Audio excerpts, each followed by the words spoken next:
Bonsoir, bienvenue dans les catacombes de l'atelier librairie Le Livre Voyageur. Nous sommes à Montréal le 10 avril 2021. Librairie Catacombes animée par Fabienne Roch et moi-même, Bruno Lalonde. Alors encore ce soir, j'ai choisi la voie de la facilité. Aucune préparation. Un autre carton à déballer. Mais avant, je voudrais vous raconter petites historiettes deux historiettes, survenues une hier et une aujourd'hui. Hier, déambulant avec Fabienne sur la rue Saint-Hubert, j'ai pas pu m'empêcher d'arrêter aux Renaissances. Alors, dès qu'il y a un endroit où il y a des livres, j'arrête. Alors ça, c'est plus fort que moi. J'irais en enfer même. Si on m'annonçait qu'il y a une belle section de l'enfer où on y trouve outre les livres de l'enfer, les Curiosa, si on m'annonçait qu'il y a une telle section en enfer où on trouve des ouvrages intéressants, vous pouvez être certain que j'irai.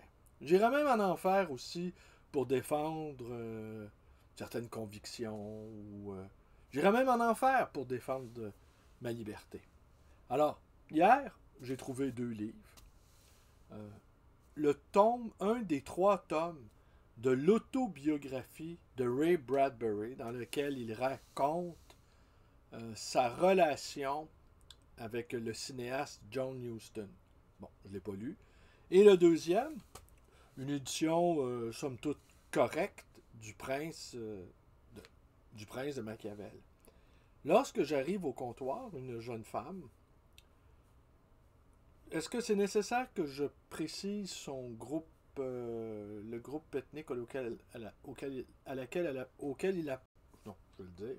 Est-ce que c'est nécessaire que je précise que c'était une femme noire? Voilà, je l'ai dit. Alors, je ne sais pas si on peut dire ça maintenant qu'on peut dire de quelqu'un que c'est une personne. Je sais qu'on ne peut plus dire que c'est une personne de couleur. Ça, on ne peut plus dire cela. Bon. Bon. Et elle prend, je lui tends le livre pour qu'elle le fasse passer sous le bidule qui enregistre les codes barres. Et elle le prend et elle me regarde.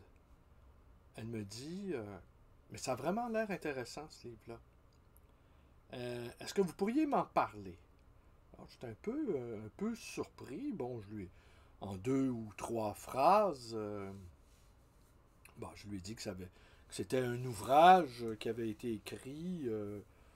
C'est un ouvrage de la Renaissance, du 16e siècle, qui avait été écrit par un haut fonctionnaire d'une principauté italienne, et que ce livre-là avait été offert à un prince, et que c'était des conseils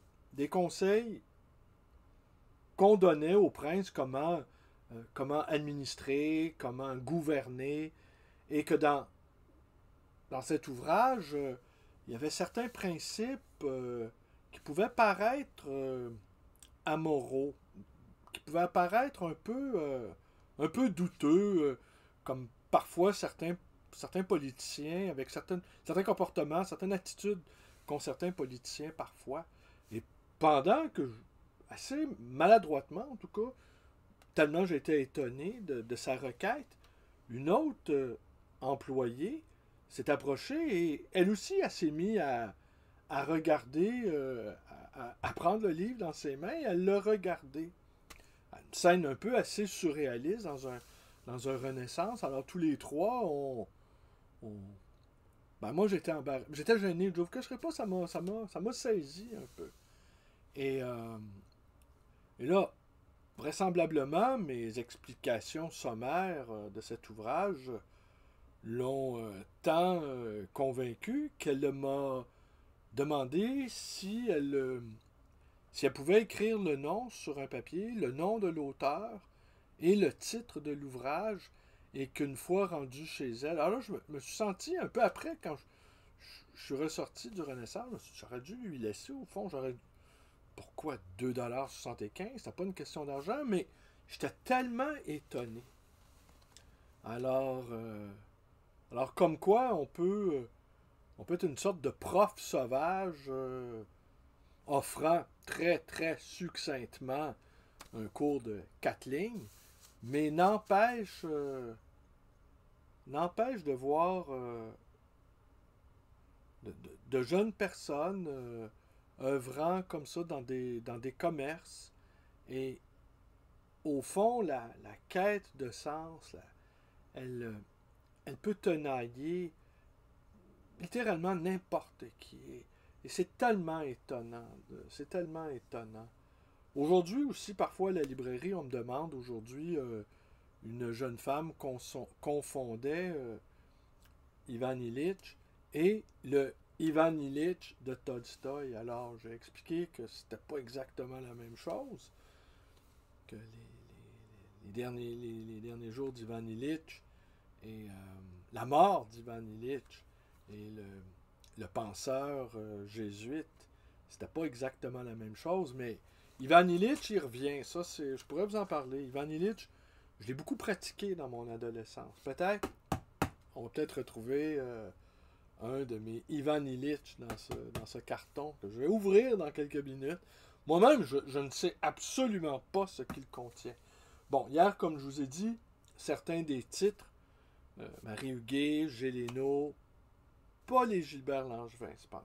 Les Gilbert Langevin, je vais les regrouper dans la section poésie qui est dans le studio. Alors, dans le studio, qui est une petite pièce avec un lit, avec un petit frigidaire, avec une douche, avec une petite salle de bain, vraiment, mais un petit studio. Euh, qui me rappelle mes premières chambres quand j'étais tout jeune homme. Et alors oui, la section poésie, elle est dans le studio. Alors je vais rapatrier les ouvrages de poésie que je veux conserver et que j'ai déjà commencé à conserver et qui sont entreposés dans le studio. Alors je vais y ajouter les ouvrages de Gilbert Langevin. Alors la deuxième histoire qui est survenue à la librairie aujourd'hui, il y a mon ami Eric, je nomme pas son nom de famille, euh, qui vit pas tellement loin de la librairie. Et pour lui, il sait quoi? Il m'a posé la question, il dit, c'est quoi le contraire de hanté? Parce que cette librairie, elle n'est pas hantée, elle est le contraire. Alors, ce serait quoi le contraire de quelque chose qui... est-ce que ça existe, le contraire d'hanté? Si on regarde, si on fait une recherche sur les antonymes, est-ce que à hanter, est-ce qu'on trouverait euh, habiter? Premier mot qui m'est venu, c'est béni, mais c'est pas ça. Euh, le contraire de hanter. Qu'est-ce que ça serait? Parce que pour lui, c'est inimaginable que la rue Bélanger, qui est une rue, bon, je vous l'ai souvent dit, c'est une rue frontalière entre deux circonscriptions, euh, entre deux circonscriptions fédérales ou provinciales, et c'est une rue frontalière entre deux arrondissements.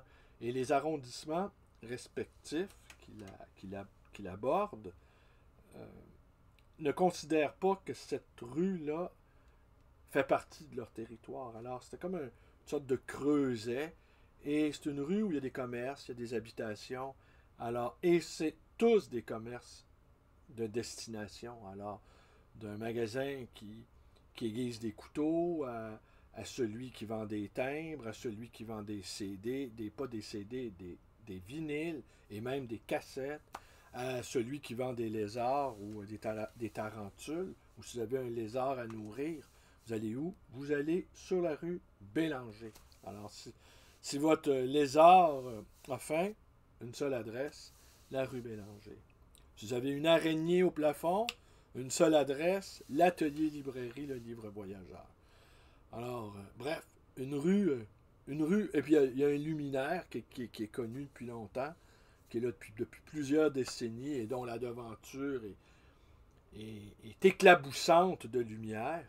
À chaque fois, moi, je calcule le coût de l'électricité. Je me dis, aïe, aïe, aïe, aïe. Mais, semble-t-il, ils font des affaires d'or. Alors, donc, Eric, qui vient régulièrement à la librairie, toujours dans un état d'enchantement assez avancé, se retrouve en présence d'un philosophe, d'un intellectuel, à mon sens, de très haut niveau. Et, là, ben, il se plaignait Eric, des woke. Bon, tant qu'à moi, qu'est-ce que je pense des woke? En fait, je pense rien. Pour vous dire tout de suite, j'en pense rien. Je pense que l'affrontement intellectuel est nécessaire. Oui, je pense qu'on doit être bousculé dans nos idées. Mais je garde toujours présent à l'esprit que les révolutionnaires d'aujourd'hui vont devenir les ronds de cuir, les fonctionnaires, les bourgeois de demain. Hein? On connaît le mot de Jouando, mai 68, observant de son balcon les étudiants insurgés, et il leur dit retournez chez vous, dans 10 ans, vous serez tous notaires. Alors, et je m'interroge toujours aussi que sont devenus les insurgés du sommet des Amériques à Québec de 2001, ou ceux de Portland. Que sont-ils devenus? Ben, ceux de Portland, ils ont fait pas mal de petits l'été dernier. Mais les insurgés d'il y a 20 ans, aujourd'hui, probablement habitent dans des beaux quartiers. Il y a un sentiment d'indignation, un sentiment de révolte, parfaitement légitime dans la plupart des cas, mais qui aboutit quand même à un embourgeoisement. Et l'esprit petit bourgeois, rien n'est plus difficile que de ne pas l'attraper lorsqu'on est dans une situation existentielle d'embourgeoisement, comme la première maison. Alors, à partir du moment où vous commencez à payer des taxes, tout à coup, vous devenez de citoyens insurgés, grimpant aux barricades, vous devenez un payeur de taxes. Alors là, déjà, le passage du foudre de l'insurrection au payeur de taxes, parfois c'est assez rapide, la mutation. Mais cependant, une société, c'est toujours le conflit. Alors qu'il y ait des gens qui remettent en cause un certain nombre de choses, à mon sens, ça va de soi. Alors, je n'ai pas cette hostilité-là que je retrouve chez beaucoup de mes contemporains à l'égard des woke. C'est plutôt, ça me laisse, je dirais pas indifférent, mais je sais que les choses vont, avec le temps, certains d'entre eux vont évoluer autrement. Combien de marxistes, de communistes j'ai connus dans ma jeunesse qui aujourd'hui ont complètement changé de bord, et ils vont vous expliquer que la vie, faut évoluer dans la vie. Bon. Tant qu'à moi, je suis resté assez fidèle aux convictions de jeune homme. Ce qui m'étonne, c'est qu'on en change. Mais bon, ça. Et puis les raisons de m'indigner, de m'insurger, parce que depuis longtemps, je ne suis plus un indigné, je ne manque pas, et elles sont toujours là. Alors, je ne dirais pas que j'apprécie nécessairement le travail des woke, mais assurément, j'en fais pas les diablotins, avec autant de pouvoir, en tout cas, que ceux qui s'opposent à eux, le prétendent.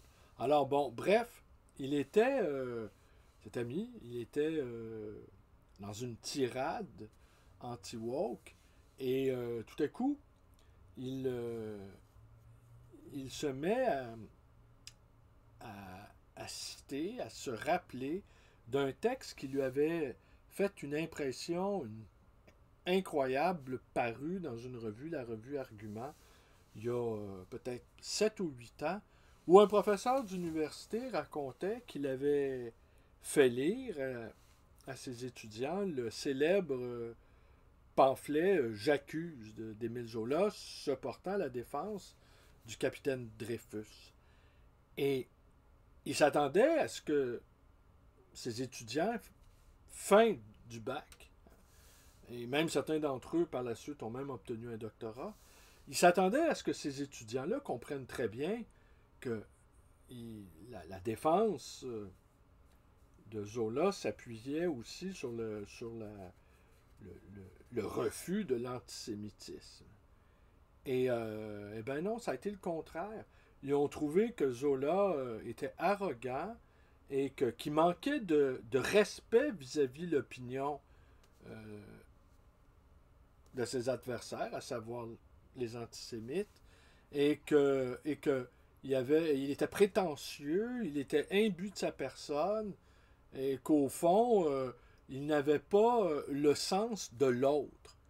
Même si cet autre-là, eh ben, était quelqu'un... Et même si cet autre-là refusait lui-même l'autre. Et là, il disait que combien ce texte, il l'avait trouvé important, et qu'il le relisait régulièrement, et qu'il se faisait un plaisir de le citer aux uns et aux autres. Et là, Gilles fait simplement, eh ben, ce texte, c'est moi qui l'ai écrit. Alors Éric était complètement... il n'en revenait pas. Tout simplement d'avoir en sa présence l'auteur d'un texte qui l'avait tant marqué et qu'il l'avait même cité dans la journée même, et là, de retrouver l'auteur en chair et en os dans cette librairie, sur cette rue frontalière où on trouve des commerces qui nourrissent des reptiles, eh ben, il n'en revenait pas, tout simplement. Et c'est là qu'il m'a dit, c'est quoi le contraire? Cette librairie-là, elle n'est pas hantée.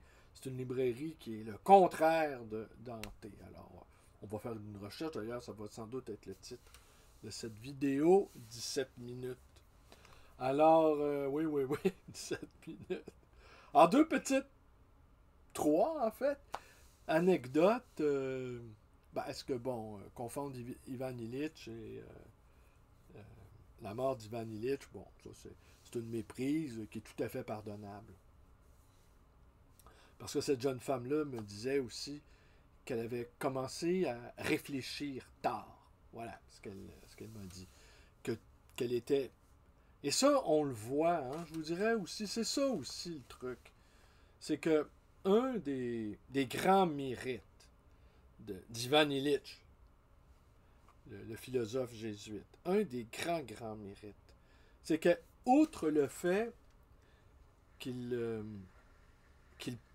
proposait des analyses très fines, très justes, il ne se contentait pas de cela. C'était un homme de terrain. Bon, il était prêtre, vous l'avez entendu. C'était un homme de terrain. Ça veut dire aussi qu'il côtoyait les difficultés auxquelles les gens étaient soumis. Et cette connaissance du terrain l'obligeait en quelque sorte, et ça, c'est pas si fréquent que ça chez les intellectuels, et souvent les intellectuels se défendent de ça en disant, nous, on n'est pas là pour trouver des solutions, on est là pour décrire les situations, on est là pour... Et la question des solutions relève du politique. Mais c'était pas le cas d'Ivan Illich.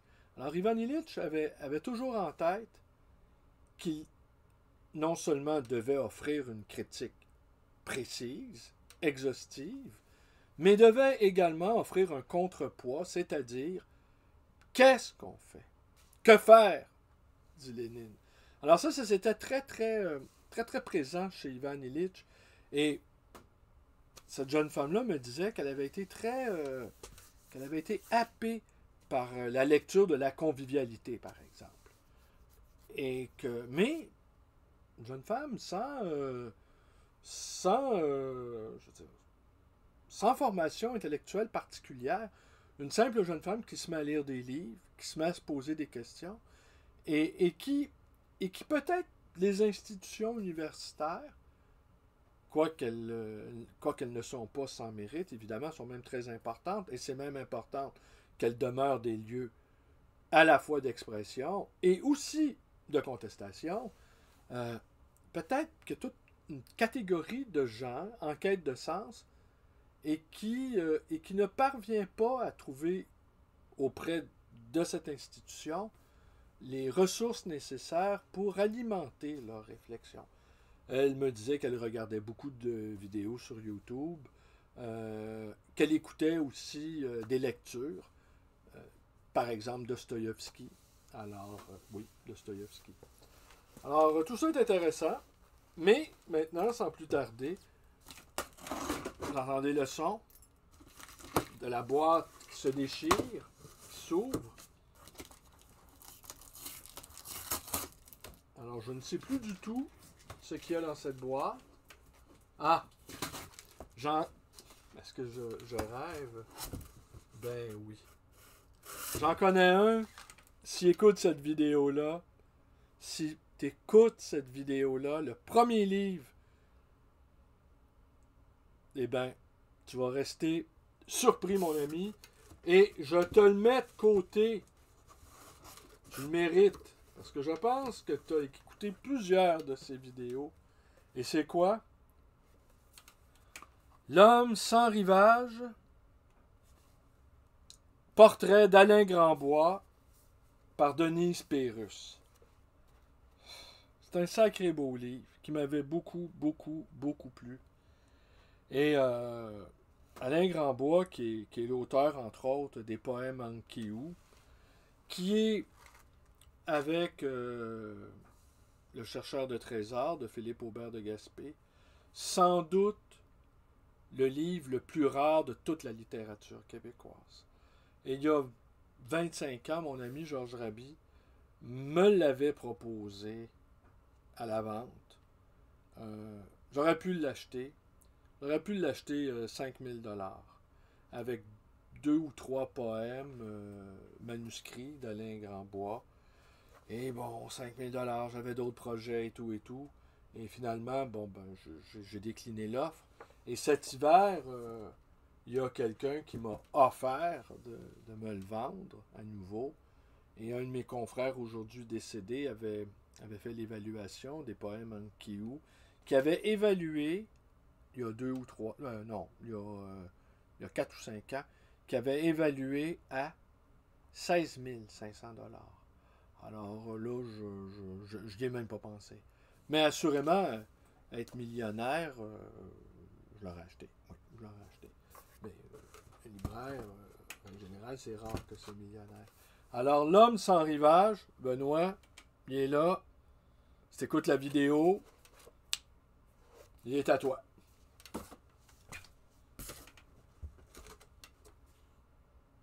Gabriel Leroy, La rivière sans repos, évidemment. Ah, mon grand devancier. Henri Tranquille, 1984, Les gens du livre.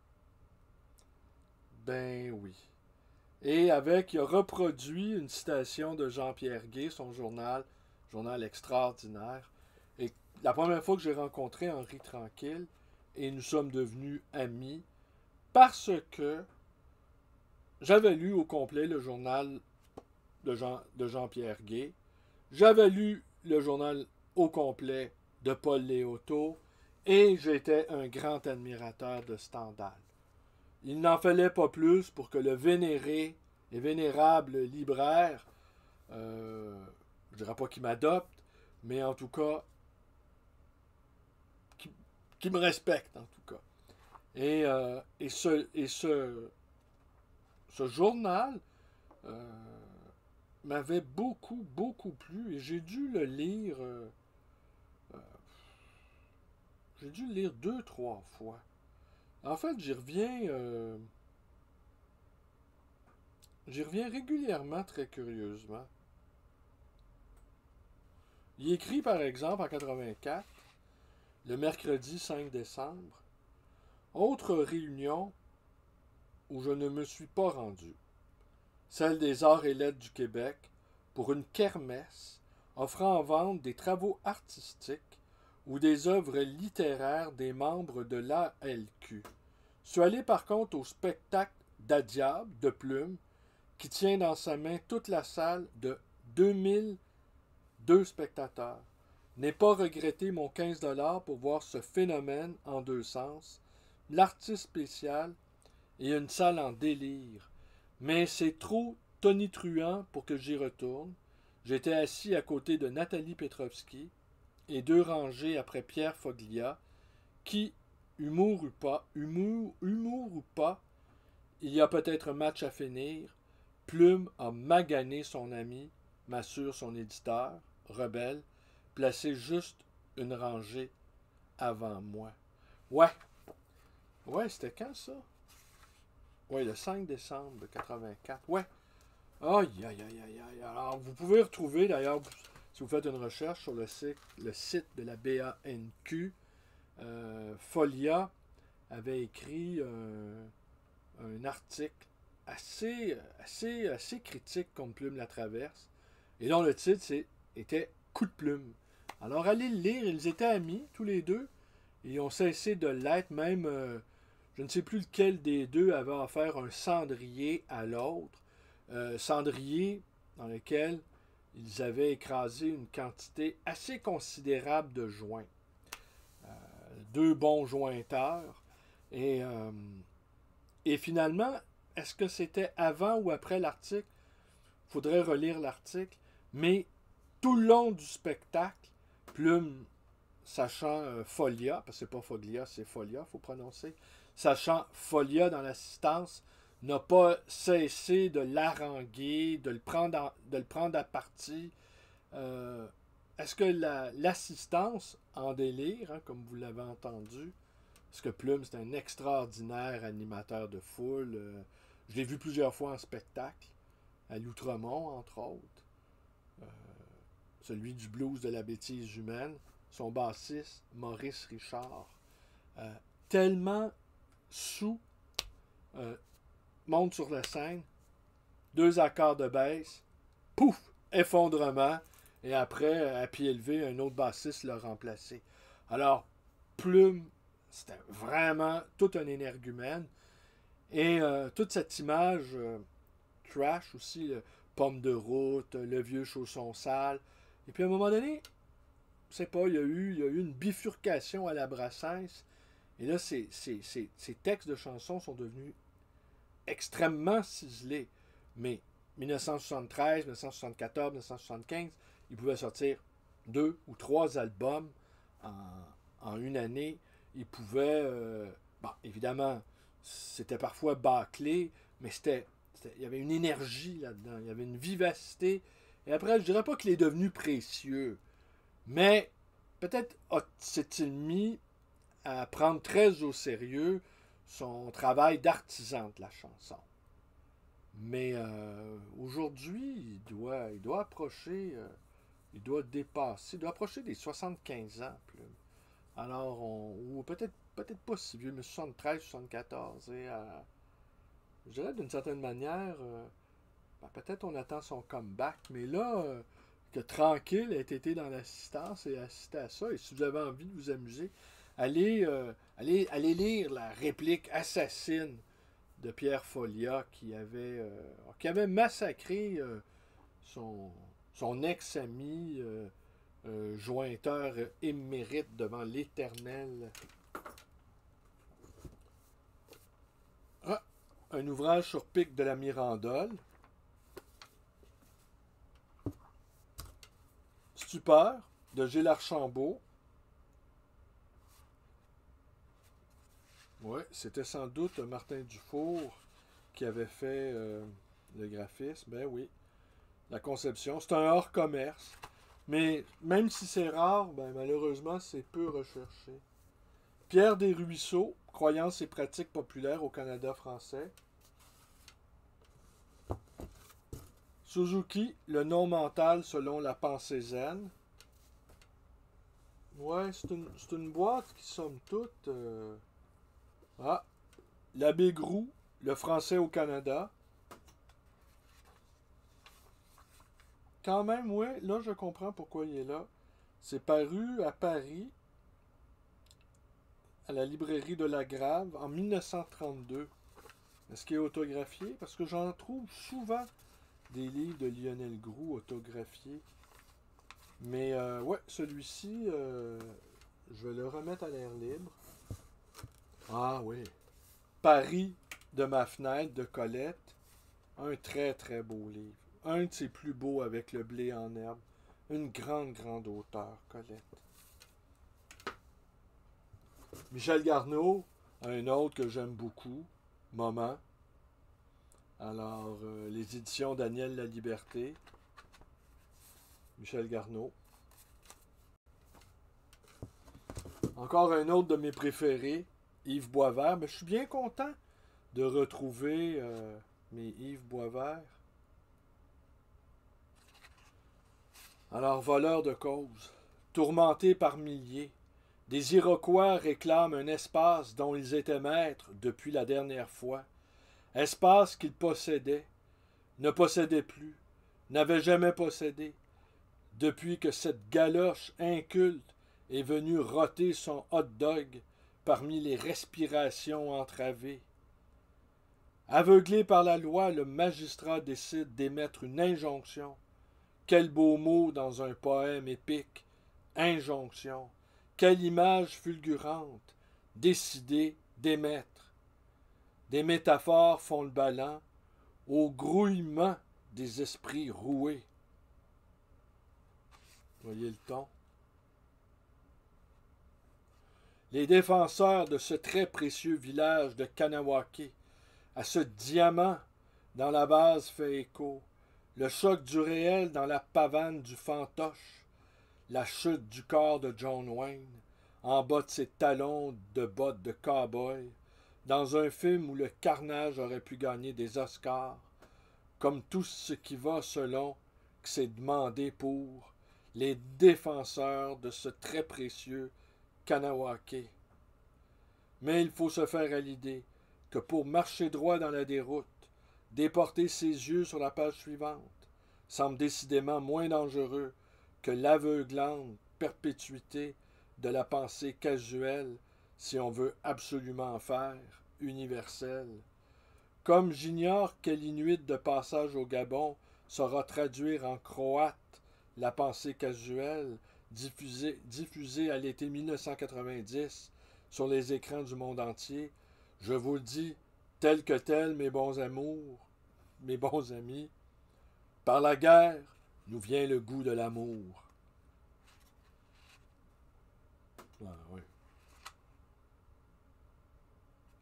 Voici un homme sans âge, impliqué jusqu'à la peau, aussi profondément que Paul Valéry, que le vent du mois d'août n'intimide pas trop. Planté dans son intégrité, un type a choisi de contredire la race de vivre une journée de plus. À tort, à raison, par principe, par hasard, en principe de faire ce qui n'a pas été dit, réglant ses comptes avec l'histoire locale, afin que l'Amérique résonne de 1492 à nos jours. Rôdeur courroucé aux abords d'un certain pont reliant Montréal au continent, il songe en cette nuit de fin d'été au Bokiman, à Hollywood, aux martyrs canadiens, le doigt sur la gâchette, il songe qu'il ne rêve pas. Les paroles du grand chef de la baie des Puants lui dictent les humeurs cendreuses d'un accablant devoir. Nulle terre n'est assez profonde pour enterrer la hache. Ah, oui. Évidemment, vous avez compris, c'était sur la crise autochtone de 1990.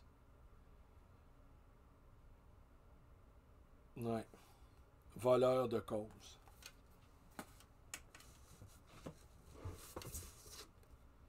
Ça, franchement, j'ai aucune idée pourquoi j'ai ça. Oh, c'est bizarre.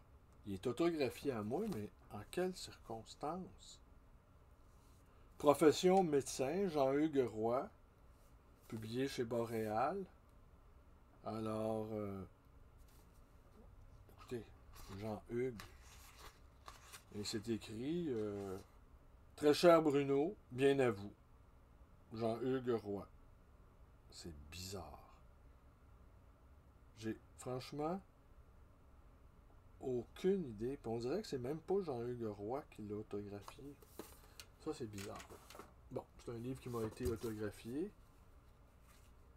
Normand de Bellefeuille. Claude Beausoleil, Le sang-froid du reptile. Ouais, ça, c'est une petite séquence des Herbes rouges. Normand de Bellefeuille, Renaud Longchamp. La revue Stop, le numéro 5. Revue que je suivais. Ah, on y trouve qui dans ce numéro?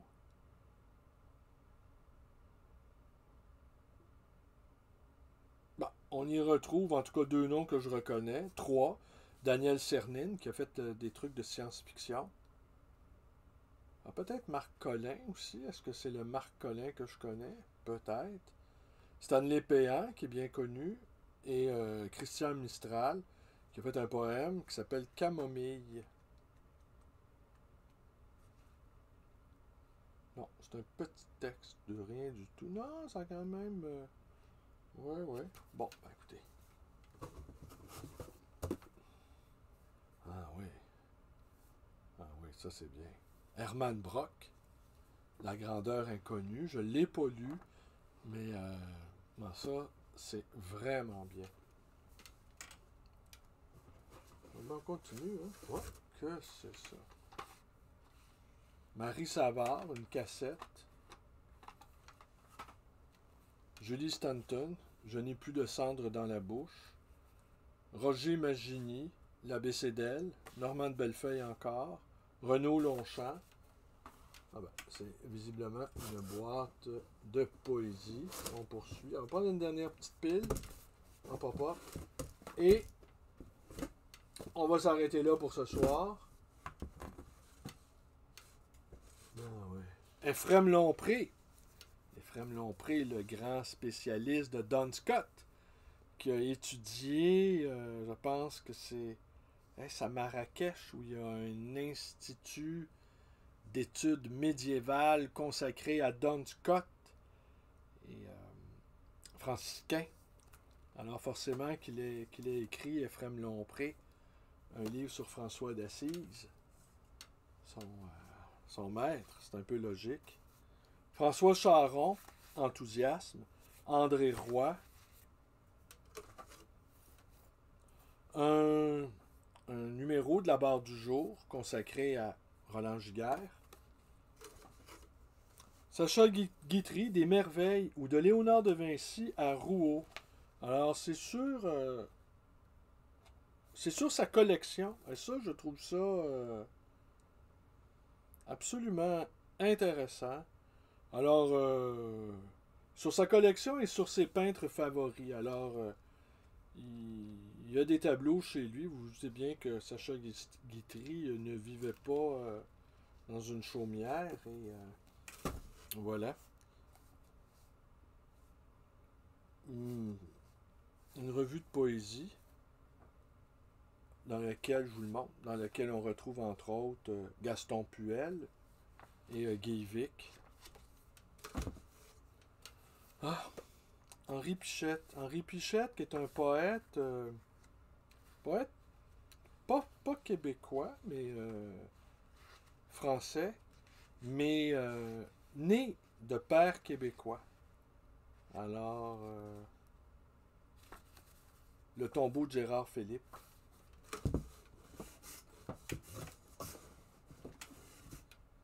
Ah, ouais.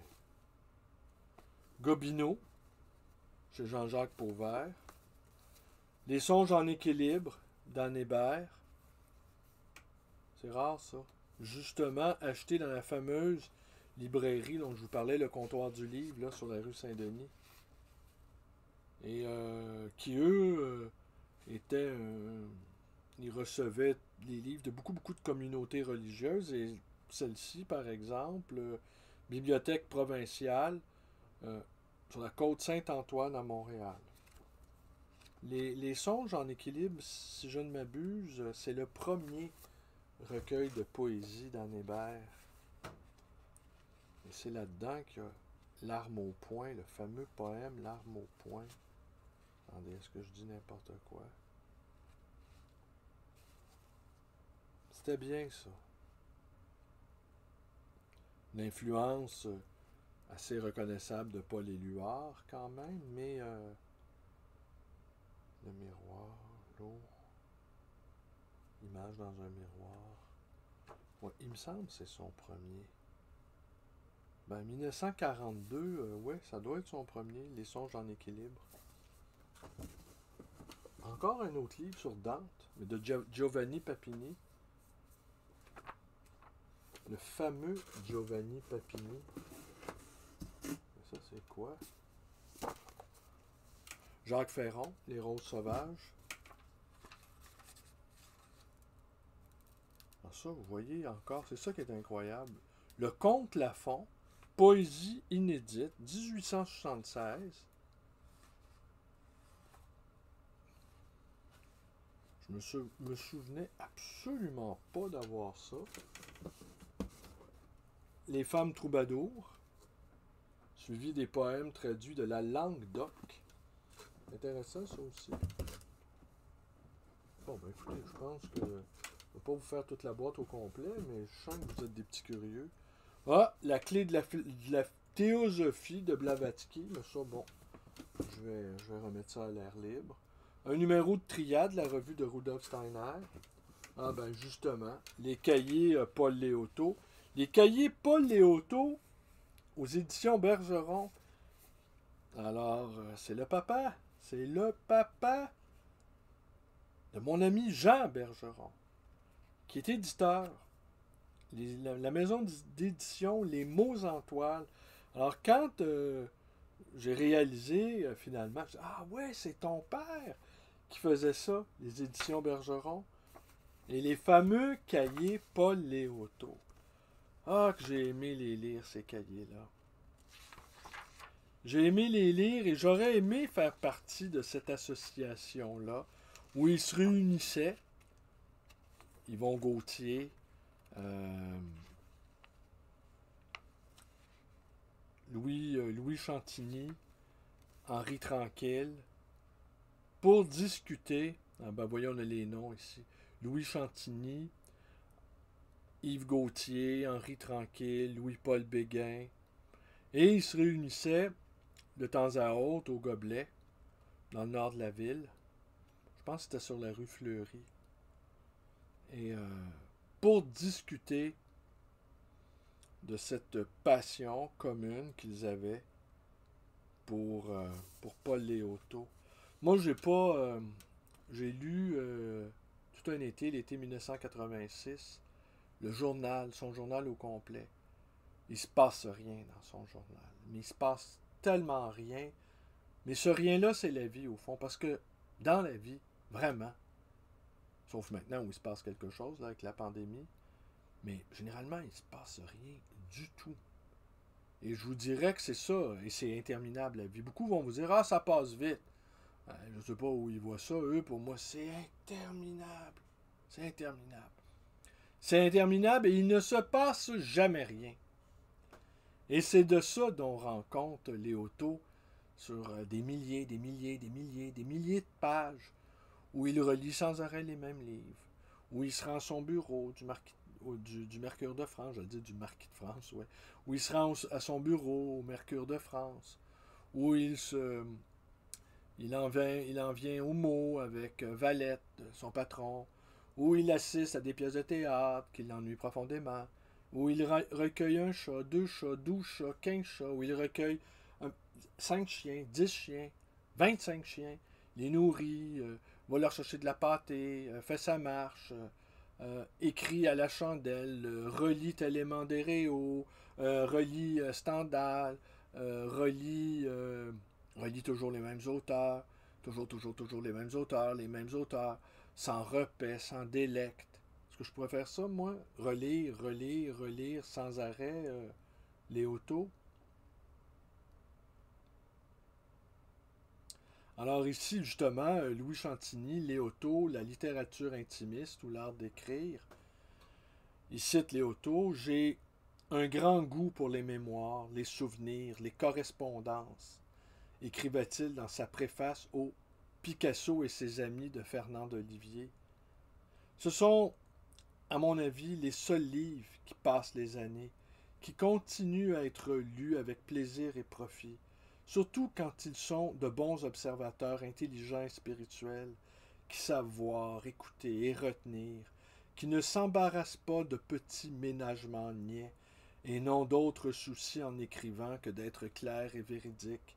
Après tout, avoir quelque chose à dire, et le dire le plus simplement du monde, c'est encore le plus grand talent d'écrivain. Ah, ben c'est pour ça qu'on l'aime, vous voyez. Ah, c'est pour ça qu'on l'aime. Ah, là, il cite, ici, Chantigny cite... Ah oui, attendez. Alors, je pense que je vais le remonter. Bon, on les retrouve assez souvent. Il y a eu juste 3 numéros des cahiers de Léoto. Et on les retrouve assez souvent parce que, bon, ça intéresse assez peu de gens. Mais ça, c'est pas important parce que les choses qui comptent vraiment, sachez-le, ça intéresse pas grand monde. Ceci dit, entre nous.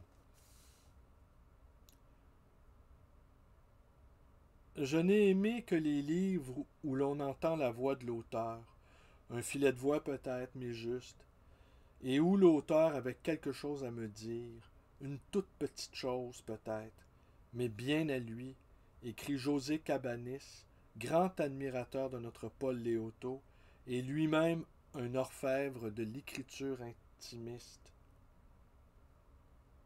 Ouais, c'est bien aussi José Cabanis. Léoto encore. Qu'est-ce qu'un écrivain et que doit-il être? Un homme qui pèse ses mots non seulement avant d'écrire, mais encore avant de parler, un homme dont le sens critique est sans cesse en éveil, qu'il pense, qu'il parle ou qu'il écrive.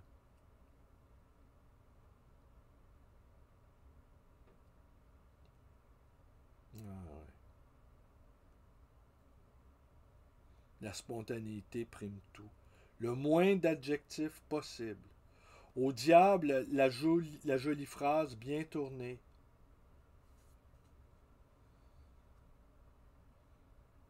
Ah ouais. Toujours être soi-même son homme. Alors, il y a ici un florilège de citations de Léoto. Peut-être qu'on va finir là-dessus, on va aller voir. Ah oui, James Sacré. Ah oui. Là, je vous montre pas tout, vous allez dire, ah, le fripon, il nous garde des choses. Ah, l'inquiétude humaine. L'inquiétude humaine de Jacques Lavigne. Tenez, je vous le montre à l'écran. Ben oui, l'inquiétude humaine. Qui est au fond le premier ouvrage philosophique de l'histoire récente du Québec. Des vieux numéros de Plexus. Ah, ouais, c'est ça. Adonis, poète syrien. Qui a été en lice dans les dernières années pour. Qui est toujours vivant. Qui a été en lice dans les dernières années pour le Nobel de littérature.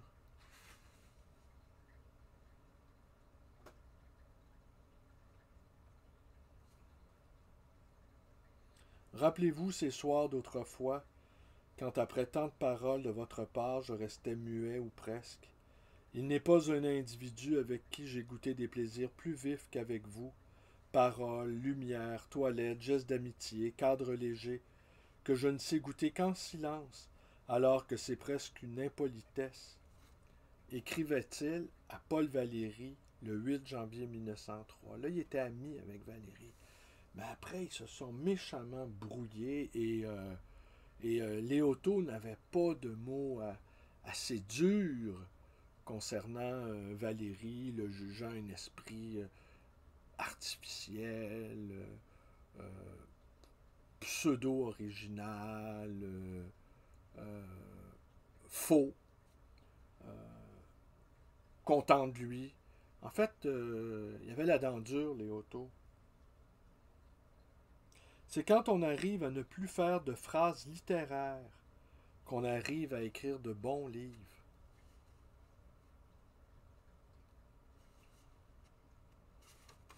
Il me faut beaucoup de temps pour lire quelque chose. Je rêve d'une heure à des tas de choses, après chaque ligne. C'est presque la raison pour laquelle je lis presque toujours les mêmes livres. Ah ben ça c'est sûr, si on revient... Alors il écrivait aussi à Maurice Martin Dugard, à ne pas confondre avec Roger Martin Dugard, et Maurice Martin Dugard a écrit un livre qui s'appelle Les Mémorialistes. Et c'est très bon. Et c'est aussi un aphoriste assez accompli. Soyez léger, tendre, vicieux, galant, plein de demi-mots et de sous-entendus. Soyez hardi et entreprenant. Pensez au chagrin, à la rêverie, à la timidité. Pensez à tout ce qu'on dit, qu'on ne pense pas, et à tout ce qu'on pense et qu'on ne dit pas. Pensez à tout ce qu'est l'amour. N'oubliez pas non plus un peu de cette immense bêtise qui n'en est pas le moindre charme. Qui n'en est pas le moindre charme.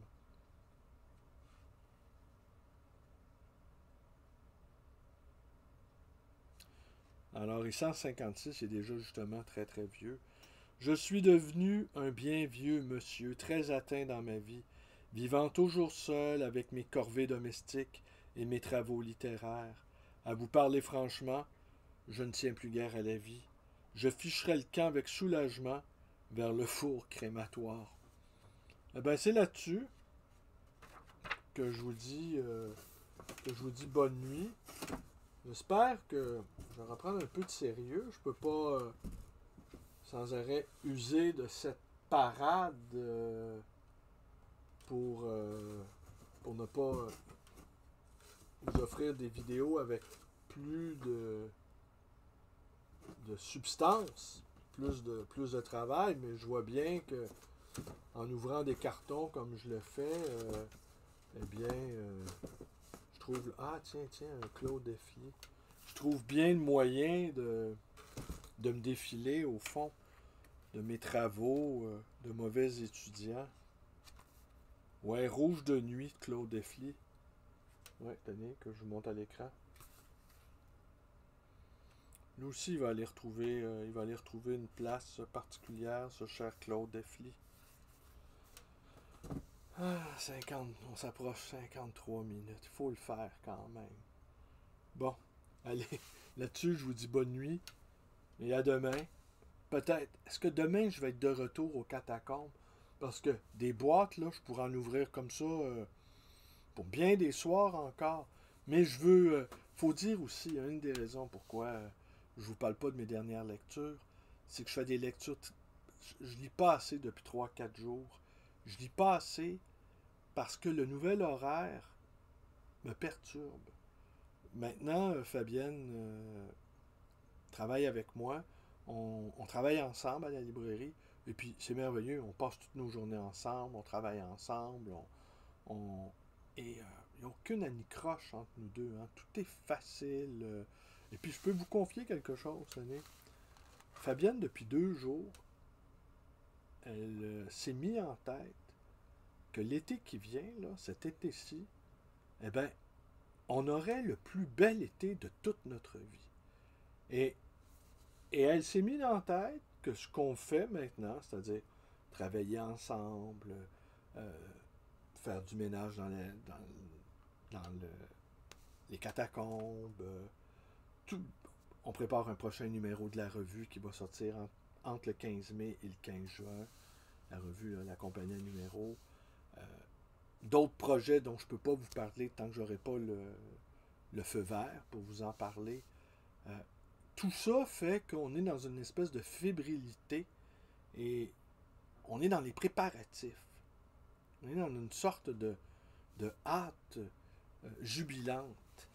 Et ce qui fait que mon esprit, j'ai peu de temps pour le consacrer à la lecture. Je vous ai proposé une pile de livres dont je vais vous entretenir, dont Raymond Guérin, que j'ai picoré dedans comme ça. Il rencontre Raymond Guérin, il s'en va visiter, il revient de la guerre, où il a été emprisonné pendant quelques années, et il va visiter l'appartement de Jean Paulhan. Il est très étonné parce que Jean Paulhan vit quand même assez bien avec des meubles somptueux, des tableaux au mur. Et t'es très étonné de découvrir un appartement assez bourgeois, finalement, que celui de Jean Paulhan. Alors, je picore dedans, et il revient à la vie, il essaie de se refaire des contacts, mais je picore trop dedans. Et comme la langue, elle est riche, elle est fertile, alors je veux pas expédier cette lecture-là. C'est de la littérature. Là. Les choses qui doivent être lues rapidement, là, dites-vous bien une chose, les choses qui doivent être lues rapidement ne méritent pas d'être lues. Voilà.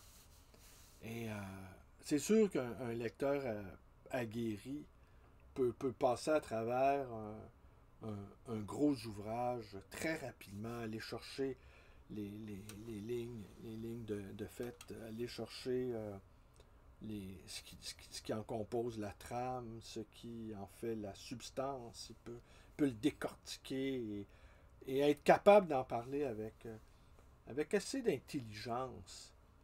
Mais moi, je lis pas des livres pour en parler avec intelligence.